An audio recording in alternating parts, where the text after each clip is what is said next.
কোন সবজির দাম কেমন? কত করে কেজি?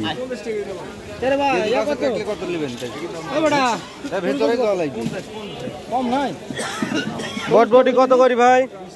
ঢেঁড়স, পটল,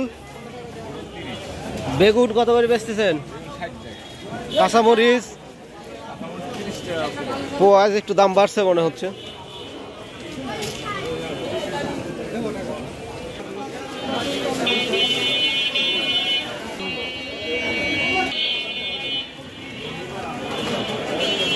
পালক শাক কত করি ভাইয়া? 40 টাকা কেজি।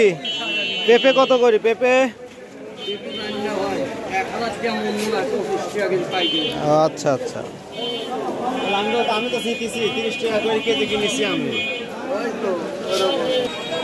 সুপ্রিয় দর্শক, যে যেখান থেকে কাছে দূরে দেশ বিদেশ থেকে আমার এই গ্রামীণ হাট বাজার ইউটিউব চ্যানেলটি দেখছেন, সবাইকে জানাই আন্তরিক শুভেচ্ছা ও ধন্যবাদ। যারা এখন পর্যন্ত আমার চ্যানেলটি সাবস্ক্রাইব করেনি অবশ্যই সাবস্ক্রাইব করে দিবেন এবং ভিডিওটি শেয়ার করে দেবেন। দেখুন, আজকে সবজি বাজারের আপনাদের একটু আপডেট দিয়ে দিলাম। বিভিন্ন দামে সবজি বিক্রয় চলছে। এই চাষকর হাটে প্রচুর পরিমাণে সবজির আমদানি হয়। আজকে হাটের ব্যস্ততার কারণে আপনাদের সবার কাছে ঘুরে ঘুরে আপডেটটি দিতে পারলাম না। তো সবার কাছে আমি ক্ষমা চেয়ে নিচ্ছি। সবাই ভালো থাকবেন, সুস্থ থাকবেন। দেখা হচ্ছে নতুন আরেকটি ভিডিওতে।